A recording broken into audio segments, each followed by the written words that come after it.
یہ خط دے کر طارق نے ایک قاصد کو موسیٰ کی خدمت میں بھیج دیا۔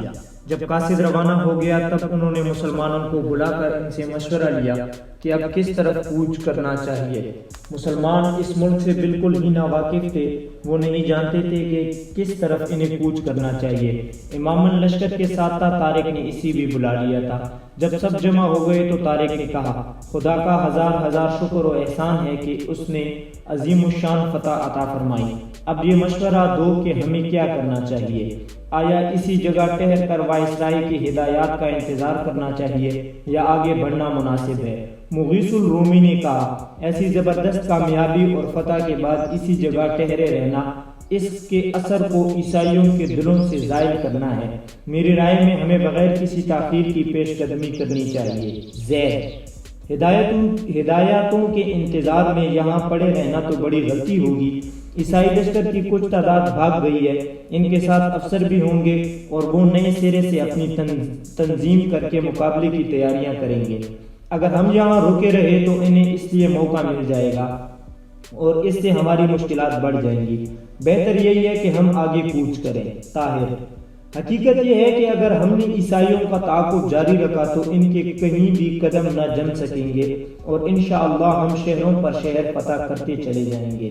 مغیث الرومی، ہماری داد عیسائیوں کے دلوں پر بیٹھ گئی ہے، ہمارا تعاقب انہیں اور گھبرا دے گا اور وہ دل شکستہ ہو کر ہتھیار ڈال دیں گے۔ طاہر، یہی بات ہے، عجیب نہیں کہ ہم اندلس کے دارالسلطنت پر بھی قبضہ کر لیں۔ اماماً، میرا خیال ہے کہ جو عظیم فتح ان وحشی عیسائیوں پر آپ کو ہوئی ہے، ان سے ان کا غرور دور کر دیا ہے، وہ آپ سے ڈر گئے ہیں اور ان پر آپ کا رعب طاری ہو گیا ہے اور جہاں کہیں بھی وہ آپ کو دیکھیں گے بھاگ کھڑے ہوں گے۔ اگر اس وقت آپ رک گئے تو نہایت ہی غیر مناسب بات ہوگی۔ مغیث الرومی، ہم اس ملک سے بالکل ناواقف ہے، اس کے متعلق اماماً سے دریافت فرمائیں۔ طارق، معزز یہودی، تم بتاؤ ہم کس طرف بڑھیں؟ اماماً، پہلے میرا خیال تھا کہ محض قرطبہ پر حملہ کیا جائے، لیکن اب… طارق، مگر اب تمہارا خیال بدل گیا ہے؟ اماماً، جی ہاں۔ طارق، اب کیا خیال ہے؟ اماماً، اب 3 طرف سے عیسائیوں پر حملہ کیا جائے۔ طارق، 3 طرف سے؟ گویا ہم اپنے لشکر کے 3 ٹکڑے کر دیں۔ اماماً، جی ہاں، اس سے زیادہ کامیابی کی امید ہے۔ ایک لشکر قرطبہ ہو کر تلیدہ کی طرف بڑھے، دوسرا ملاگا، الور اور اسٹیجا کی جانب اور تیسرا اشببیلا اور مریدہ کے سمت۔ چونکہ تمام ملک میں آپ کی فتح اور عیسائیوں کی ہزیمت کی شہرت ہو گئی ہے، اس لیے جس طرف بھی آپ جائیں گے انشاءاللہ فتح یاب ہوں گے۔ مغیث الرومی، نہایت معقول رائے ہے اماماً کی۔ طارق، بہتر ہے۔ اچھا مغیث الرومی، آپ میرے ساتھ قرطبہ چلے اور زائد ملاگا کی طرف روانہ ہو۔ قرطبہ فتح ہونے پر آپ کو دوسری طرف بھیجوں گا اور زید ملاگا وغیرہ فتح کر کے مجھے تلیدہ کے قریب آ ملے۔ مغیث الرومی، بہتر ہے۔ طارق، دیکھو اس بات کا احتیاط رکھنا کہ کسی معبدگاہ کو نہ گرانا، کھیتیوں اور آبادیوں کو نہ جلانا، عورتوں، بوڑھوں، بچوں، بیماروں، اپاہجوں اور مذہبی پیشواؤں کو قتل نہ کرنا، سب کے ساتھ نرمی سے پیش آنا۔ یہ ہدایت کر کے اس وقت طارق نے کل لشکر کے 3 حصے کیے۔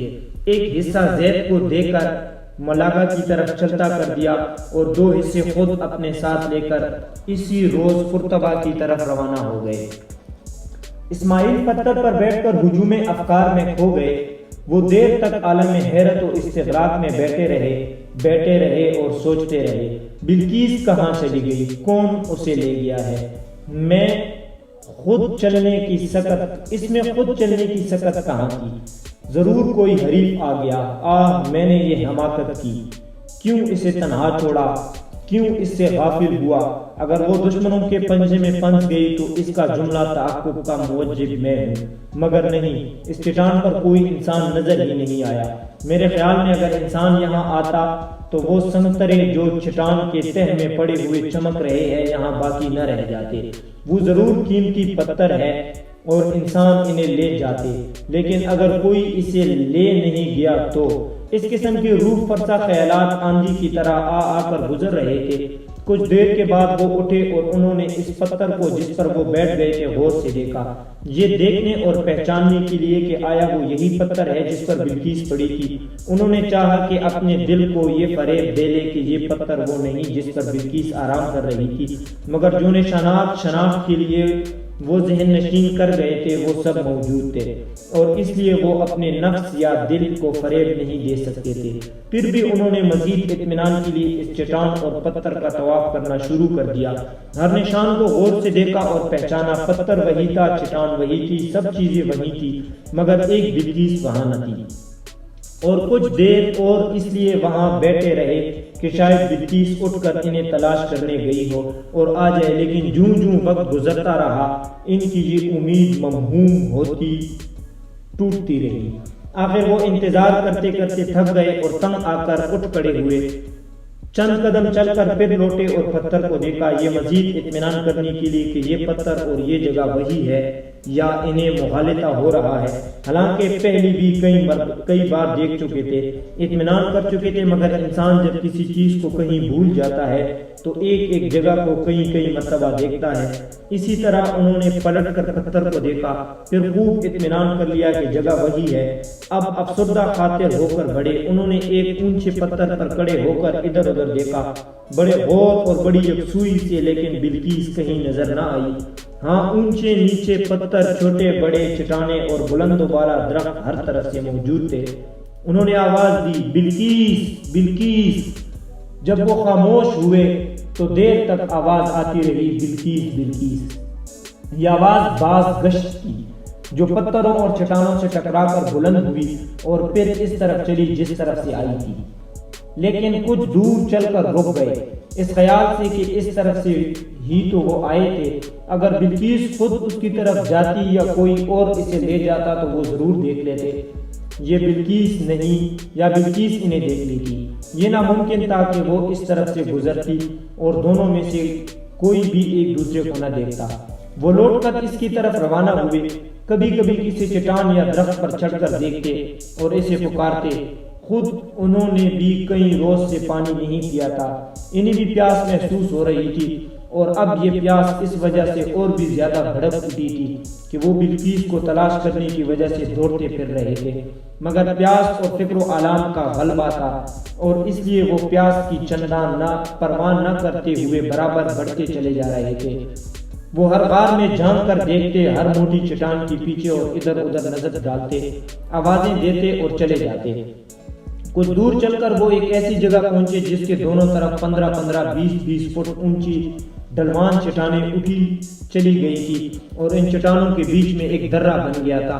دونوں طرف کی چٹانیں سبزے سے لدی ہوئی تھی، ایسا معلوم ہوتا تھا جیسے کسی ہوشیار مالی نے بیلوں کو پھیلا کر پتھروں کو ڈھانپ دیا ہو، سوائے سبزے کے پتھر یا چٹان کا کوئی حصہ بھی نظر نہ آتا تھا، اور یہ گہرا سبزہ جاذب نظر بنا ہوا تھا۔ وہ کھڑے ہو کر کچھ سوچنے لگے، شاید یہ کہ اس چٹان پر چڑھ کر دیکھے۔ چند ہی لمحوں کے غور و فکر کے بعد وہ جنوبی چٹان کے اوپر چڑھنے لگے، چونکہ چٹان ڈھلوانی تھی اس لیے بے تکلف اس پر چڑھ گئے۔ جب اس کی چوٹی پر پہنچے تو جہاں تک نگاہ نے ساتھ دیا، اس نے نیچے پہاڑ پھیلا ہوا نظر آیا۔ انہوں نے چٹان کے نیچے جھانک کر دیکھا، اس کے نیچے بھی ایک نہایت مہیب غار منہ کھولے نظر آتا تھا۔ وہ جلدی سے پیچھے ہٹ گئے، ان سے وہ خوفناک غار نہ دیکھا گیا، مگر جس وقت وہ جھجک کر دفعتاً پیچھے ہٹے، سبزے پر اس کا پاؤں پھسل گیا اور وہ درے کی طرف لٹکنے لگے۔ انہوں نے بہت چاہا کہ کسی نہ کسی طرح رکے سنبھلے، لیکن نہ سنبھل سکے اور نہ رک سکے۔ انہوں نے ان بیلوں کو پکڑ لیا جو چٹان پر پھیلی ہوئی تھی، لیکن وہ اس قدر نازک تھی کہ ہاتھ میں آتی ہی ٹوٹ گئی۔ انہیں اندیشہ پیدا ہو گیا کہ اگر وہ اسی طرح گرتے چلے گئے تو وہ درے میں پہنچ کر پتھروں سے ٹکرا جائیں گے اور پھر اس کا جسم ریزہ ریزہ ہو جائے گا۔ ان پر خوف طاری ہو گیا، مگر انہوں نے اپنے حواس بحال رکھے اور برابر گھاس اور بیلوں کو پکڑتے چلے گئے۔